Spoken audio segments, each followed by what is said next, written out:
Our 5 bold predictions for the upcoming 2024 season brought to you by our friends at TriStar Hats. For the latest in TriStar Hats, go to the original hats, apparel, and more. TriStarHatsCo.com. TriStarHatsCo.com. Use the promo code HOOK. Get 10% off. Caleb, bold prediction numero uno for the college football season is?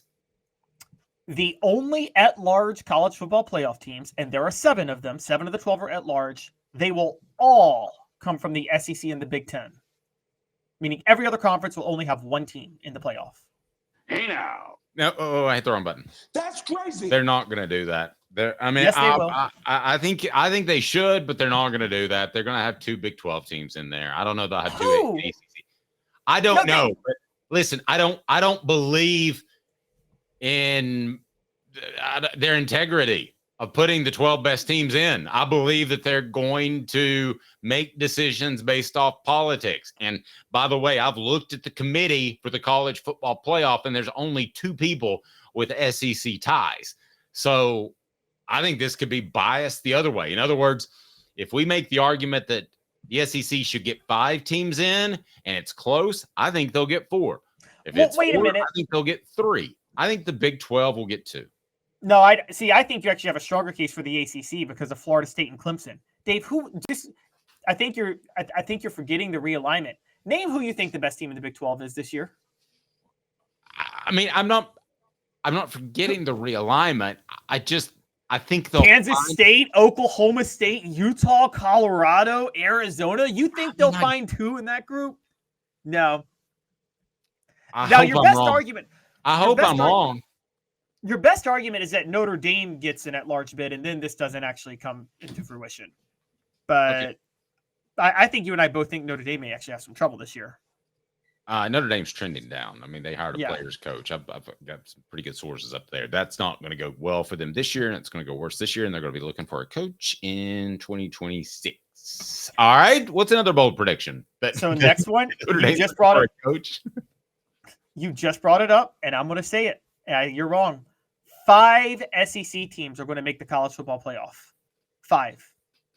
This is we are entering a season, Dave. We enter the 12-team playoff in a year where the SEC, many of the teams are as good as they have ever been.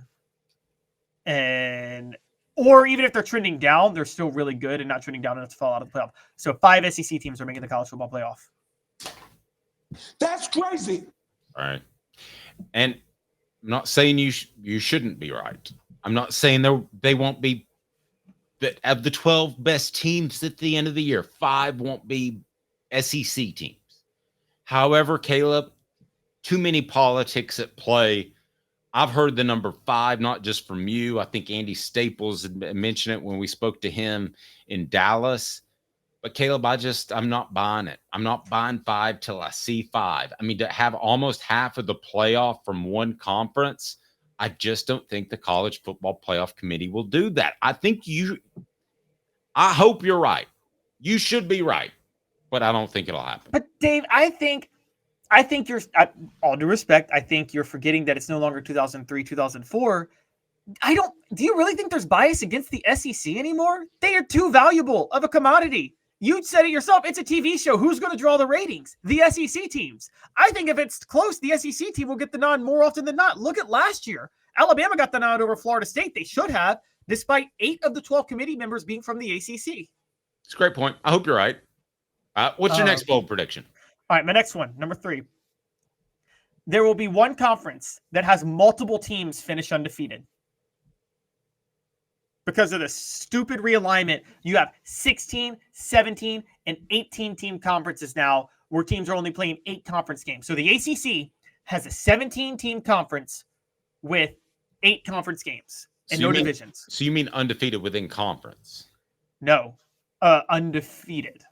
No, I'm sorry. Yeah, you're right. Sorry. Undefeated within conference. Undefeated within conference. And what I mean by that is there will be, at the end of the year, one of the leagues will have 3 teams undefeated in their conference, and they're going to have to axe one of them from the conference championship game. I wouldn't rule that out. Or 1 undefeated and 3 one-loss teams. And then you're going to have to. Yeah, or 2 one-loss teams. I think both the ACC Well, the ACC more than anybody is going to have a real problem when it comes to determining its two champions or its ultimate champion, because I think there's a bunch of teams. Same for the Big 12, as you pointed out. What else, Caleb? But it's going to be an issue for the SEC too. There's going to be chaos, by the way, in picking the two teams for the conference title games. I think the majority of the conferences, it's going to be chaos and controversial in how they get the top two in there. It's funny. I was thinking about that. I don't think it's going to be chaos and people are going to get upset, because I think whoever doesn't make the championship game, which I hate this, but they'll say, I'd rather not play in it and stay healthier and make the college football playoff. If you're in the SEC or the Big 10, if you're in the Big 12 or the ACC, that might be what kicks you out of the college football playoff. So that's where the issue comes in. Very right. True. So there are only, if you had to pick real quick, just off the top of your head, 5 teams from the ACC and Big 12 combined that are true college football playoff contenders, off the top of your head. Okay, I can't, because I can only name 2, and they're both from the ACC, and that's Florida State and Clemson. The Big 12 is going to get a team in by default, and I would say that's going to be Utah. But the 5 most likely, and I'm not saying they're contenders, but the 5 most likely are Florida State, Clemson, Arizona, Utah, and Kansas State. Okay. If I'm any of those teams, I'm concerned if I don't win my conference, as you mentioned earlier. But I do think there will be politics in play to help at least one of those conferences out and get 2 teams in. But we'll see. Go ahead. What's your next bold prediction? All right, 2 more. So there's going to be 2 teams are going to play each other 3 times this year. And that's either going to happen with the SEC or the Big 10. Meaning, I think that'll happen twice, couldn't it? It could happen multiple ways, yeah. I think maybe Michigan plays Ohio State. What if Michigan might play Ohio State in November? They may play Ohio State for the Big 10 championship, and then they may play them in the college football playoff. Yeah, I don't think that's bold. I think that I will go so far as to say you will have 3 sets of 2 teams that will play each other 3 times. See, I don't think that's going to happen, because that would have to be from 3 separate conferences, and I think only 2 are going to have multiple teams in the college football playoff this year. So that's the only reason I wouldn't go there. But I get what you're saying. I'm sticking with 1, but maybe it's not as bold as you think. And here's my number 1 one. Y'all are going to hate me on this, but I told you this would happen with the new format, and it's going to happen. 1 team is going to throw a big game. And when I mean throw a big game, I mean they're going to rest their starters for a top 10 matchup, or they're not going to show up to play that hard for a conference title game because they don't want to risk injury for the college football playoff, because the bye is not worth the risk. The reward of the bye is not worth the risk, because you don't get a home game with the bye. I don't think football is a sport you could do that. You brought that up in basketball. I think you were onto something early, and I think Tennessee was just perfectly fine with getting out of the SEC tournament. But I don't think you can do that in football. I think that's a great way to get yourself hurt. Now, if you just sit your starters, then yes, you could lose a game on purpose. However, if you do that, you're going to get a call from every person that's involved with college football that has the term commissioner or anything. They're not going to be happy about that. If you're to roll out there and you're talking about a conference championship game, is that basically what you're referring to? Mm-hmm. Okay. Yep. If you roll out there and do that, I can tell you one thing. Greg Sankey's going to be on the phone with you. And depending on what power you think he has, you might never do that again. I think that would be an incredibly bad move. Dave, let me ask you this. Last year, Michigan and Ohio State were actually the last 2 years. Michigan and Ohio State have been undefeated when they face off with each other, right? Mm-hmm. So let me ask you this year, end of November, Michigan and Ohio State are undefeated. They are going to play for the Big 10 title no matter what. They're going to face each other in the Big 10 title game no matter what. They also know that the winner of that Big 10 title game is going to get a first-round bye in the playoff.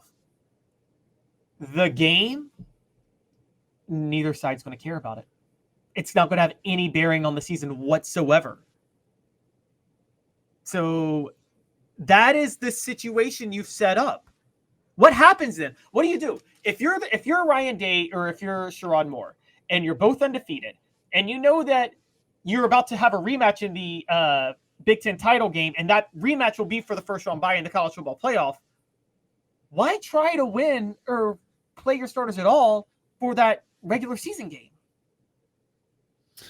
Now, if you make a good point, but what if you win the first game 45-3 and the other team just barely sneaks out a victory in the title game? I mean, you could make an argument that they're 1-1, and that's the more impressive victory. But see, they have the auto bids. It's the team that wins the conference that gets the auto bid, the auto buy. So, or another one. This is I don't think Auburn's going to be that good, but can't you see a scenario with Alabama and Auburn being in that situation at the end of the year in the SEC? One day, both undefeated. The winner, they're going to play for a rematch for the SEC title. And one day, not this year, but one day. I could. Yeah.